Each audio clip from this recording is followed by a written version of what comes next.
Assalamualaikum warahmatullahi wabarakatuh. Alhamdulillah, alhamdulillah wa kafa. Wassalatu wassalamu ala rasulil mustafa an-nabiyil mujtaba sayyidina Muhammadin wa ala alihi wa sahbihi wa man ittaba'al huda. Asyhadu an la ilaha illallah wahdahu la syarika lah wa asyhadu anna Muhammadan abduhu wa rasuluhu la nabiyya ba'da. Allahumma salli wa sallim wa barik ala sayyidina Muhammadin fil awwalin wa salli wa sallim wa barik ala sayyidina Muhammadin fil akhirin wa salli wa sallim wa barik ala sayyidina Muhammadin fil mala'il a'la ila yaumiddin.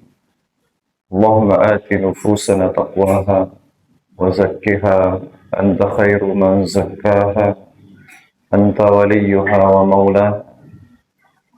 Allahumma ij'al jam'ana hadha jam'an marhuma wa tafarruqana min ba'dihi tafarruqan ma'suma.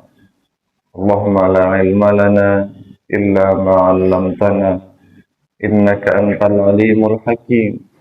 Fa'allimna ma yanfa'una wanfa'na bima 'allamtana wa zidna ilma. Allahumma aslih lana syu'unana kullaha wa la takilna ila anfusina tarfata 'ain. Allahumma inna nas'aluka al-huda wat-tuqa wal-'afafa wal-ghina. Allahumma ihdina wa waffiqna lima tuhibbuhu wa tarda. Allahumma amin. Amma ba'd. Bapak Ibu kaum muslimin dan muslimat, hamba Allah yang dirahmati Allah Subhanahu wa taala. Mohonkan kepada Allah taufik, ridha serta hidayahnya di subuh ini untuk melanjutkan pembahasan dari kitab Riyadhus Shalihin karya Imam An-Nawawi rahimahullah wa nafa'ana Allahu bihi wa bi'ulumihi fil alamin.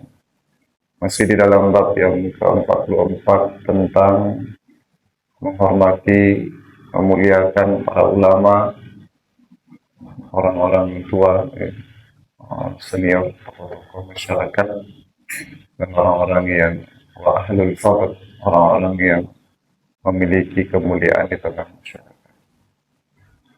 Masuk kita hari ini, subuh ini, hadis nomor 354,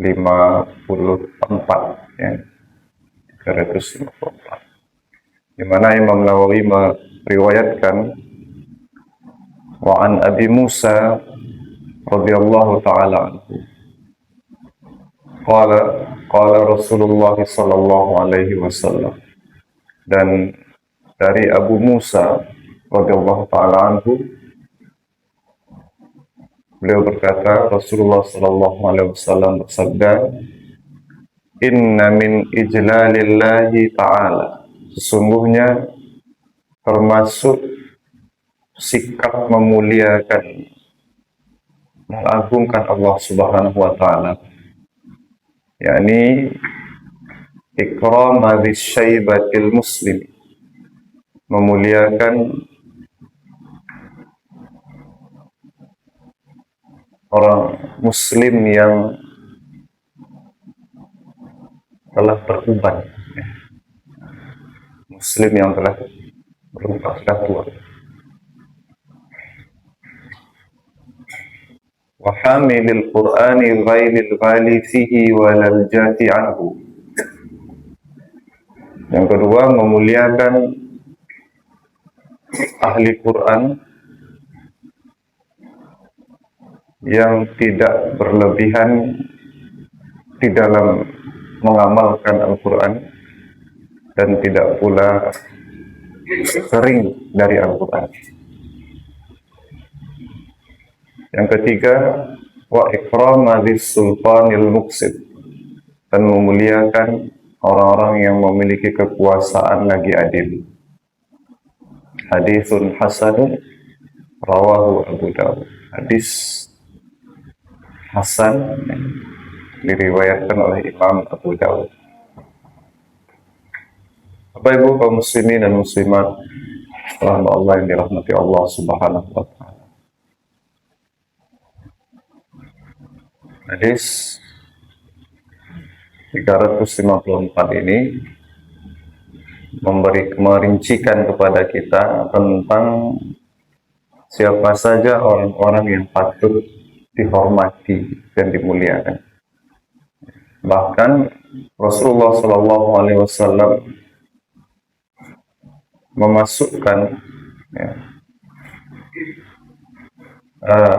memuliakan orang-orang ini termasuk dari min ijlalillah, termasuk sikap memuliakan Allah. Bayangkan, memuliakan orang-orang yang tiga dalam hadis ini, karena mereka manusia ya.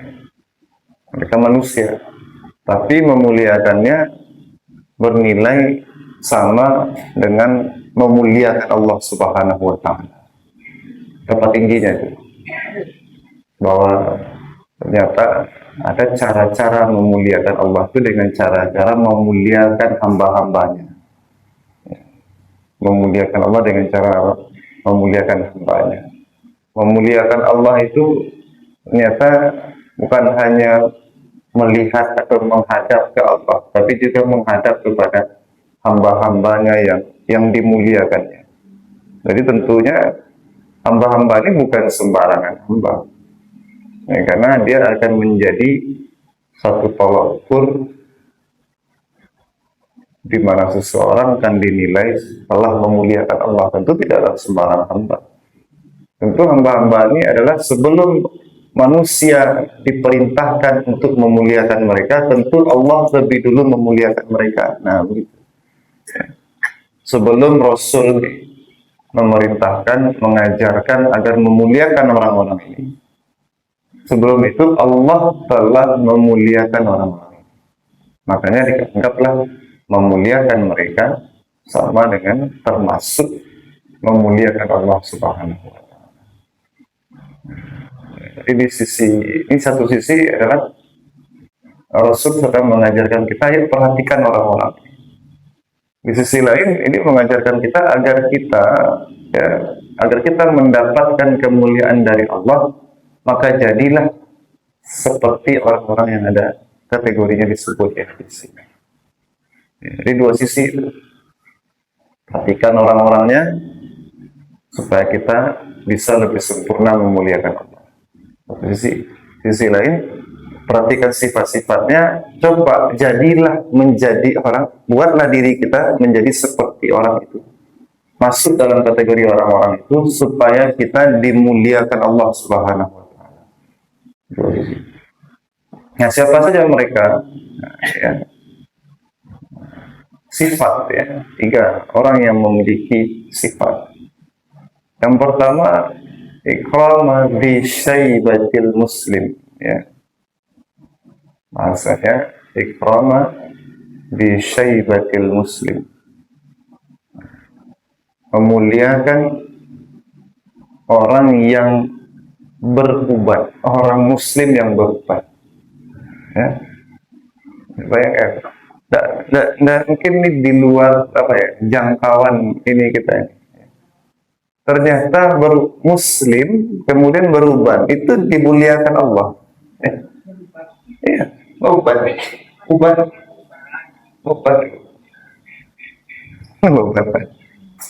Sekarang paling banyak uban.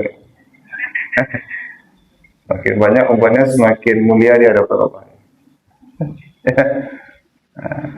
Tapi ini tidak dibuat-buat ya, karena memang beruban itu satu, dia takdir Allah Subhanahu wa taala, ketentuan Allah Subhanahu wa taala bahwa orang telah sampai pada titik usia tertentu dan dia ikhlas menerima takdirnya itu. Ya, karena dulu orang tidak rela ini beban. Ya, ada jarang gitu. Itu satu hukum ya, satu hukum yang bahkan sebagian sahabat juga melakukannya ya, mencat uban itu juga ada. Jadi sehingga nanti hukum menyemir rambut itu apa ya Bu?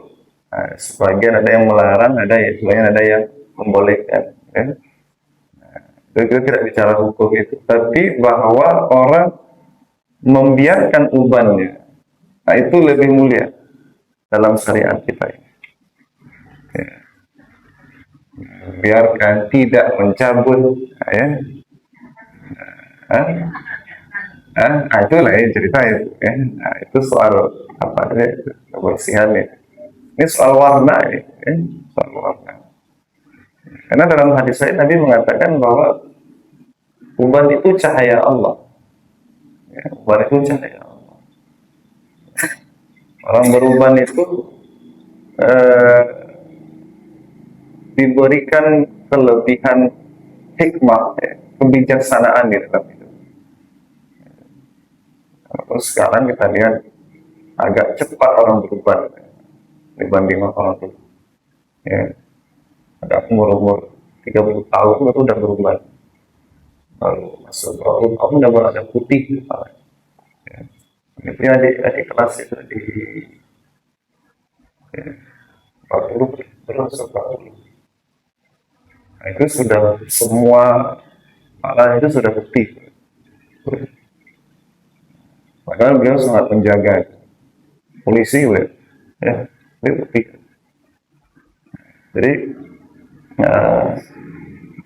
Jadi kalau orang mengerti bahwa di balik Allah takdirkan uban itu tumbuh sebagai tanda bahwa sudah lanjut usia, orang mengerti bahwa di balik itu Allah sedang menghadirkan kemuliaan pada diri orang itu, maka dia akan menjaga uban tadi dan menjaga sikap diri.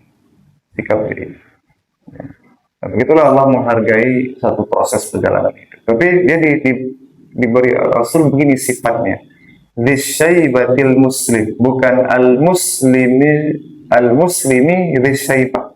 Didahulukan kata disyaibah yang beruban, baru setelah itu dihadirkan kata al-muslim. Berarti sifat muslimnya itu ya tambahan dari beruban, artinya menguatkan, ya, menegaskan bahwa ini atau membatasi bahwa tidak semua orang beruban, tapi orang beruban yang muslim, dia menjaga keislamannya. Islam itu kalau dikatakan nih orang ini menjaga keislaman, apa yang dia jaga? Apa saja yang dia jaga? Ya, kalau kita ini kan ya, bisa jadi sangat luas kan. Ya, nah Islam ini kan luas ya. Tapi sekurang-kurangnya adalah apa yang Nabi jelaskan kepada Jibril tentang kata Islam, ya kan? Apa itu Islam, wahai Muhammad? Kata Nabi, Islam itu engkau bersaksi tiada ilah selain Allah dan Muhammad Rasulullah. Engkau jaga, dirikan sholat, ya, jaga sholat 5 waktu, engkau jaga puasa Ramadan, engkau jaga zakat, kemudian haji. Jadi 5 itu, rukun Islam yang 5 itu. Jadi orang tua dan dia muslim, sekurang-kurangnya dia menjaga rukun Islam yang 5. Tapi nanti ada lagi tambahan ya. Di antara bentuk sempurnanya Islam seseorang, kata Nabi, dia lakukan min husni Islam itu dia tinggalkan hal-hal yang tidak penting. Nah itu dia tambahan tuh tentang kualitas diri seorang muslim. Tapi yang 5 ini dia jaga. Tapi kalau dia beruban, ya, tidak peduli dengan syahadatnya, ya, artinya apa tidak peduli dengan syahadat ini? Berpikir, karena ini kan tauhid itu kan sebenarnya ruang-ruang pemikiran juga, ya. Dia berpikir keluar dari ide-ide syahadat itu, ide-ide tauhid itu. Nanggaji-ganji aja nanti pikirnya, nanggaji-ganji. Tapi dia misalnya sangat menggandrungi misalnya liberalisme gitu, itu seperti itu, ya, kiri gitu, ya. sudah tua tidak juga bisa menjaga tauhid. Nah itu udah maksudnya. Kan soal ide-ide syahadat kan soal apa yang beredar di kepala dan di jiwa gitu. Nah, sementara usia tua itu adalah apa ya, akumulasi dari semua yang didapatkan di usia-usia sebelumnya, ya akumulasi. Nah, kan ada ketua orang kita para raja kadang bawa lagai ke rumah tidur, artinya itu sudah akumulasi, susah lagi berubah karena kebiasaan dari masa muda. Ya walaupun ada juga satu-satu orang yang bisa berubah di usia lanjut itu, tapi secara umum begitu. Imam Ibnu Jauzi juga mengatakan itu orang kalau sudah di atas 50 tahun itu sulit pendidikan masuk merubah. Yang normal ya, pendidikan normal itu nasihat. Kecuali rahmat Allah khusus untuk dia. Jadi bersyukurlah Bapak Ibu, ketika masuk usia lanjut itu sudah mulai mendekat pada Allah. Artinya pemikiran tentang tauhid itu semakin mengerucut. Seperti ada kalimat apa namanya? Tahu Bapak Ibu personel grup BIM ini ya, slang ya, BIM ya, drummernya itu kan pernah diwawancarai orang. Kok sekarang kayaknya lebih ini ya, lebih religius gitu. Kata yang wawancarai. Ya. Katanya kan hidup itu semakin lama mengerucut ya kan. Hidup itu seperti itu, semakin lama semakin dekat pada Tuhan. Saya tidak tahu juga kan. Orang yang tadinya makan ya, tidak peduli dengan agama, tapi semakin tua dia ternyata Allah berikan petunjuk-petunjuk untuk dia lebih dekat kepada Allah Subhanahu Wa Taala, memperbaiki dirinya. Jadi itu banyak terjadi pada orang. Ya. Bersyukurlah kalau kita semakin berumur, semakin mudah ya untuk apa tadi mengerucut ya, mendekat kepada Allah Subhanahu Wa Taala. Itu tanda ada banyak kebaikan yang sedang Allah inginkan pada diri kita. Gitu.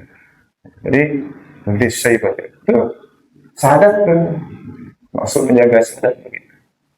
Jaga sholat, pertama yang 5 waktu. Agak aneh juga kalau orang udah tua nggak peduli dengan sholat.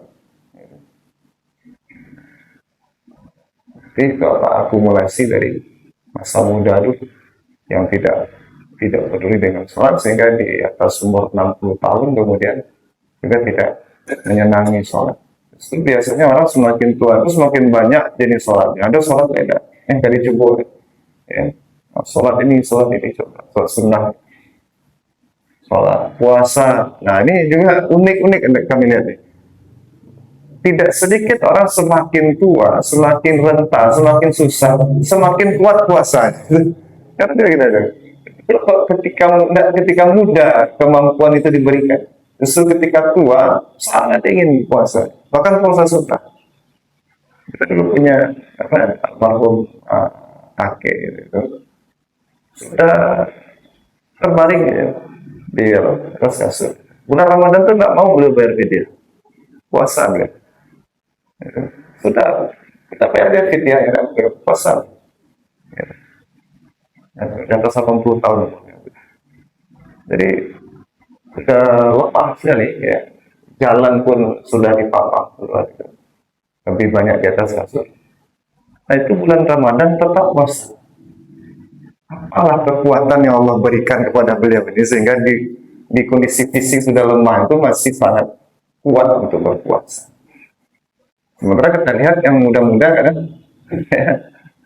nggak kuat puasa ya. Banyak mengeluh di bulan Ramadan terutama hari-hari pertama. Itu kan kemuliaan diberikan kekuatan. Ada juga kita lihat sudah tua menjaga puasa jauh gitu ya. Puasa itu kan tidak mudah. Jadi menjaga, padahal agama tidak menuntut dia sampai seperti itu, tapi dia jaga. Nah itu kemuliaan, bagian dari kemuliaan. Ya orang dianugerahkan Allah keinginan besar di usia tua untuk menjaga ibadah. Begitu juga zakat, sedekah. haji, umrah. Ya. Jadi itu diantara hal pokok yang menjadi acuan bahwa seorang orang yang tua lagi muslim kan itu, dia menjaga keislamannya, maka dia dimuliakan Allah. Sehingga Rasul katakan memuliakan orang ini termasuk memuliakan Allah Subhanahu wa Ta'ala. Ya. Yang kedua adalah hamilul Quran, orang yang membawa Al-Quran, ahlul Quran. Ya. Dia dikenal sebagai orang yang sangat dekat dengan Al-Quran, dengan aktivitas-aktivitas berhubungan dengan Quran, baca Quran, ya, pandai membaca Quran, mengerti kandungan Al-Quran, ya, bahkan mengamalkan Al-Quran, mengajarkan Al-Quran. Ini orang-orang sebenarnya disebut dengan apa? Ahlul Quran. Ya, orang yang melengkapi apa namanya tuntutan-tuntutan aktivitas yang berhubungan dengan Quran, membacanya, mempelajarinya, mengamalkannya, mengajarkannya. Ya, orang yang begini ini kalau 4 ini lengkap pada dia, maka disebut dia hamilul Quran atau ahlul Quran, orang yang menenteng-nenteng Quran. Bahasa awalnya Al-Quran berjalan. Nah, ya. Quran berjalan. Kalau kita lihat dia yang terbaik masuk Quran nih, ya. Ada enggak orang begitu? Nah, ada orang gitu. Ada orang tanpa kalau basuh wajahnya tanpa bayang lewat makan, kan ada tuh. Ada orang basuh lewat tanpa bayang lewat jalan-jalan. Tapi ada orang ketemu kita ketemu dia lihat dia saya tanpa bayang nih Quran. Nah orang begini hamilul Quran. Cuma ada sifat lagi dibuat oleh Rasul. Ada 2, ya. Ghairil ghali fihi wal jafi anhu. Tidak berlebihan dalam mengamalkan Quran.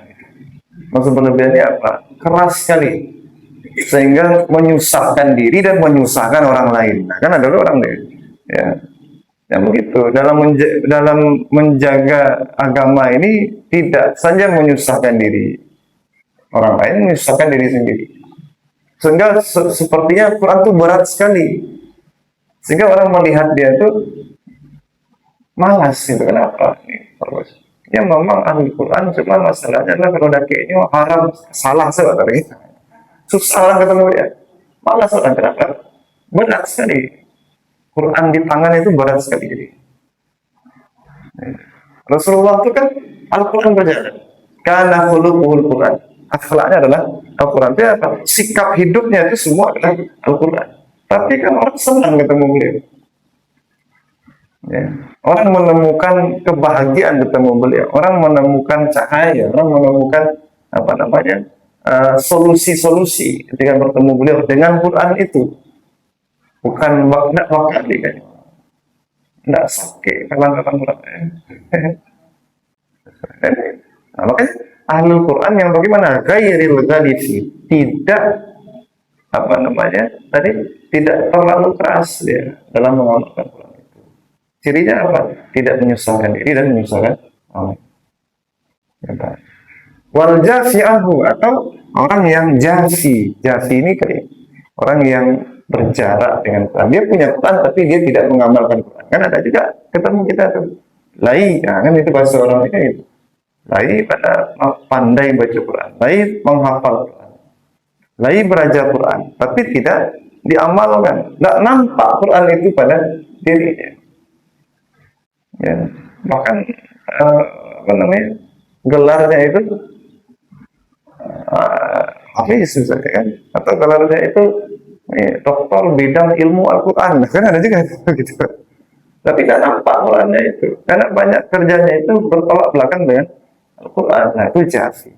Nah, jadi di tengah-tengah. Nah ini sebenarnya kata para ulama, Nabi sedang mengajarkan ketika menyebutkan hamilul Qur'ani ghairil ghali fihi wal jafi anhu, ini Nabi sedang mengajarkan kepada kita sifat pertengahan. Kalau bahasa hari ini tersebut dengan moderat. Moderat. Tidak terlalu keras, juga tidak terlalu lapang, ya. Berarti dia mengerti hakikat apa yang diinginkan oleh Al-Quran. bukan hanya menghafal dan pandai membaca, melakukan segala macam itu, tapi juga mengerti bagaimana harusnya aturan itu diamalkan dengan ilmunya. Seperti itu. Orang hanya akan bisa mencapai titik moderat itu, tengah-tengah itu, kalau hanya dengan ilmu. Tanpa ilmu tidak bisa. Ya, tidak bisa. Mesti akan, jadi sikap-sikap berlebihan dalam beragama, ya, terlalu keras dan ketat dalam beragama, itu menunjukkan ilmunya dalam agama itu masih belum lengkap. Apalagi orang yang lalai dalam mengamalkan agama ini. Nah, dua. Jadi orang tua yang menjaga keislamannya, nilai-nilai keislamannya, kemudian orang yang membawa Al-Quran atau Ahlul Quran yang menyikapi Quran itu dengan tepat gitu. Dan itu adalah buah dari ilmu. Yang ketiga adalah ikrama bisultanil muqsid, memuliakan orang yang memiliki kekuasaan, lagi muqsid, lagi menjaga keadilan. Ya. Disengaja disebut di sini sepertinya kata muqsid dari kata qist. Karena adil itu dalam Al-Quran dan hadis itu ada dua. Ada kata al-adlu, ada kata al-qist. Ya. Ya, iqsad berlaku adil juga, al-adlu berlaku adil juga. Bedanya apa? Ya, kalau ingin dibedakan, kata para ulama, kata adlu itu lebih luas, ya, mencakup segala sikap adil. Sementara kata qist itu sikap adil yang nyata ukurannya, nampak. Biasanya standar materi. Ya. Makanya di ayat di ayat poligami itu kan ada kata, ya, wa in khiftum alla tuqsitu, ada deh.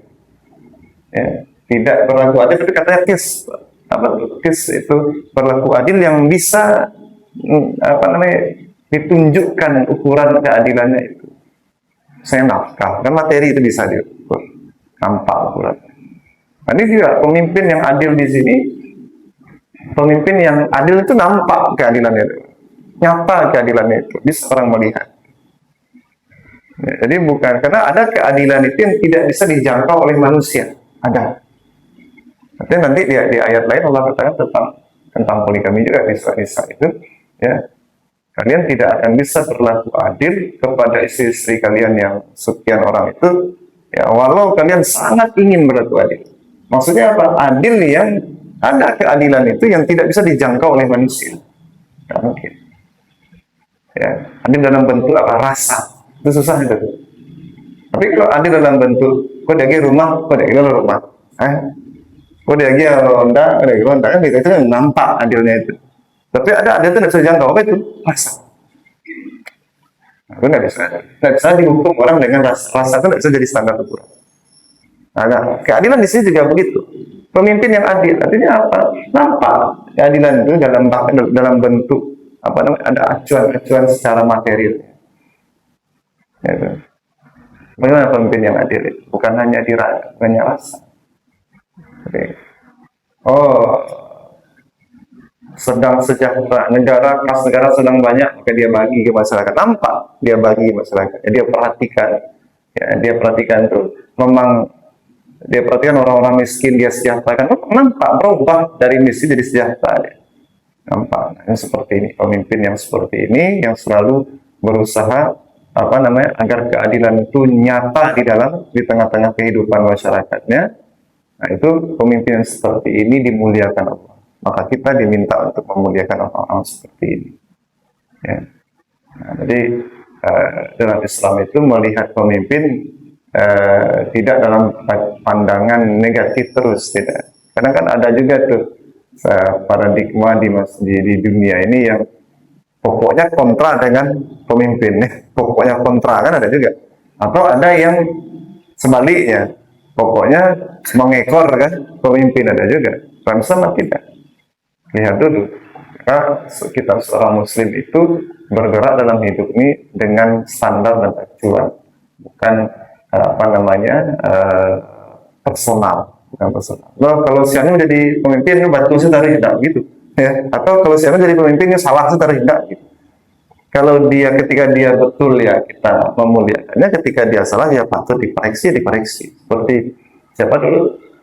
Imam Abu Yusuf, Al-Qadhi Abu Yusuf, muridnya Imam Abu Hanifah, itu kan diangkat oleh khalifah yang terkenal nih, khalifah yang termasuk dianggap orang khalifah yang cukup adil di dalam sejarah Islam, itu Khalifah Harun Ar-Rasyid. Kenal ya Harun Ar-Rasyid itu kan kita sering dengar namanya. Luar biasa khalifah itu. Seorang alim juga. Harun Ar-Rasyid bukan hanya seorang khalifah, juga seorang ahli ilmu, seorang alim. Nah itu Abu Yusuf itu, Abu Yusuf diangkat oleh Harun Ar-Rasyid. Kalau kita lah diangkat oleh seorang khalifah seperti itu, ya, khalifah dia punya kekuasaan, dia mensejahterakan masyarakatnya, dia berilmu, gitu. Dia ulama juga, lalu kita dimuliakan dengan dijadikan sebagai qadhiul qudah, pemimpinnya para hakim, ya, hakim agung, gitu. Kalau hari ini itu mungkin kita sudah ini sudah tidak nampak celah lagi pada diri khalifah. Tapi tidak. Khalifah Ar-Rasyid meminta Qadhi Abu Yusuf untuk membuatkan satu kitab undang-undang tentang beberapa perkara harta benda, bagaimana pengelolaan harta negara, keuangan negara. Ya, itu kami perhatikan buku itu ditulis oleh Qadhi Abu Yusuf, tapi lembaran-lembaran awalnya itu bahasanya tegas sekali kepada khalifah. Hai Harun Ar-Rasyid, itu aja. Ya, saya nasihati engkau begitu. Kau meminta saya bikin buku ini, saya bikin, tapi saya nasihati. Oh, saya berlembar-lembar nasihat sebelum masuk kepada isi buku itu.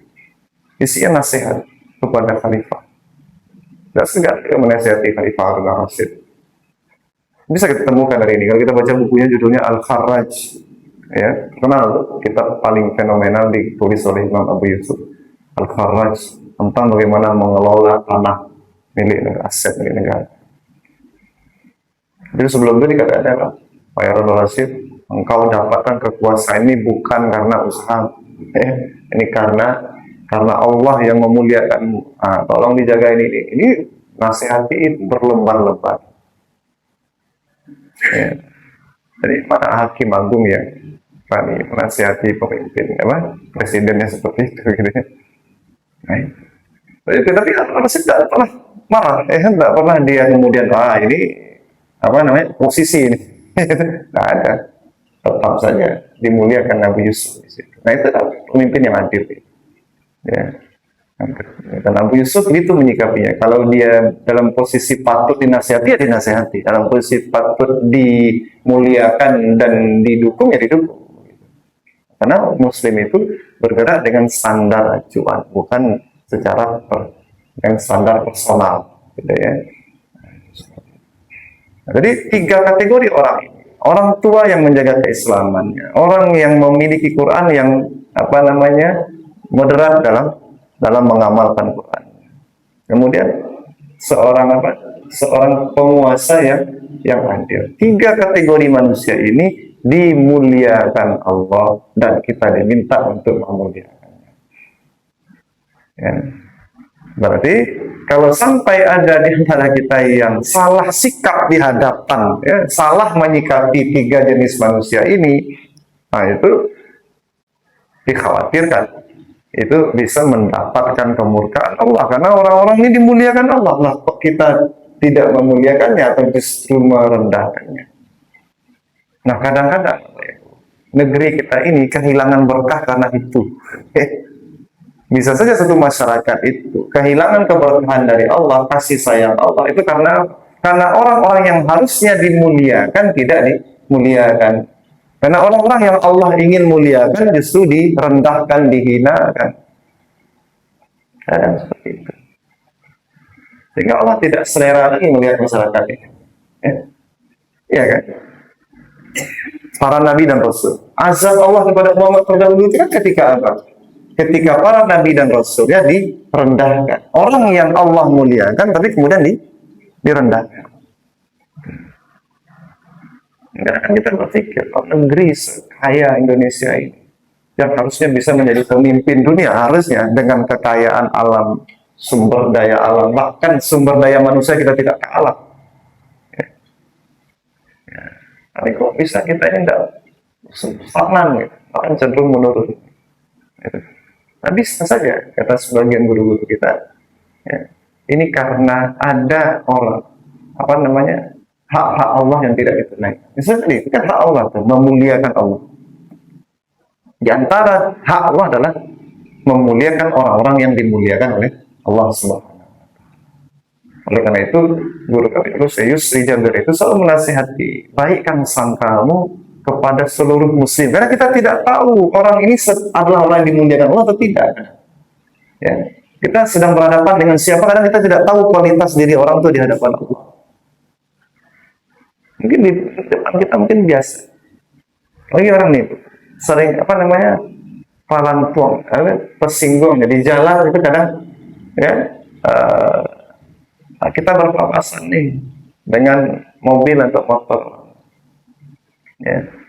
Lalu kemudian mungkin karena dia kurang hati-hati, mungkin kita hampir ini gitu ya. Tapi kemudian berapa banyak kita itu yang kemudian ada di antara kaum muslim itu yang langsung keluar sumpah serapah. Bisa saja kan ya orang memang apa namanya sekali itu nyolalai pada itu. Kenapa tidak dimaafkan saja? Atau diberi apa namanya excuse ya, pengecualian itu diberikan apa ya? Kalau tidak di kalau orang tua kita kadang kalau dulu kita masih sekolahan, kalau dulu nyetir itu lalu ada orang ngumpul-ngumpul gitu kayak mobil itu kata mungkin bininya melayan biasa aja kaja mana bentuknya sih itu daripada kita apa sumpah serapah ya sudah kita bikin aja sebuah alasan yang membuat kita lebih berbaik sangka saja pada orang ini. Nah, kita susah berbaik sangka. Baik sangka saja. Mungkin dia ini ada urusan. Mungkin dia tadi malam kurang tidur ngantuk. Jadi bisa. Jadi baik sangka pada. Kata itu kalimat yang selalu diulang-ulang oleh guru kami Yusri itu kalau kita ngaji sama beliau. Ahsinil dhann bil muslimin. Baikkan sangka kalian dengan orang-orang muslim ini, karena kita tidak tahu kualitas diri orang yang di depan kita ini di hadapan Allah. Sekiranya ternyata dia orang yang dimuliakan Allah, orang yang dimuliakan Allah ini kan begini loh. Kalau salah-salah seketik itu dimaafkan ya Allah tuh. Ya, salah-salah seketik itu dimaafkan, tidak diperpanjang ya Allah. Nah, kenapa kita tidak memuliakannya, tidak memaafkannya? Nah, sekiranya Allah saja memaafkannya, lalu kita tidak memaafkannya, nah ini celakanya bukan dia, celaka di kita. Ya, ada istilah Jawanya apa namanya kualat ya, kualat. Nah, seperti itu. Jadi bersikaplah kita yang lebih apa namanya dengan sikap husnuzan kepada seluruh muslim agar kita tidak terjerumus dalam sikap-sikap yang merendahkan orang-orang yang dimuliakan Allah sehingga jatuhnya kita sedang merendahkan Allah secara tidak langsung. Seperti itu. Itu hadis nomor 354. Kami kira begitu penjelasannya di subuh kali ini. Allahu a'lam bishawab. Ada yang ingin ditanyakan Bapak Ibu? Kita silakan.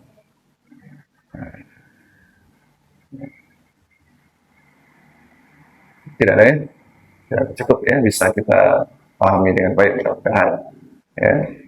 Kalau kita amalkan ya, kita amalkan di dalam keseharian kita, karena yang begini ini tidaklah mudah juga sebenarnya ya.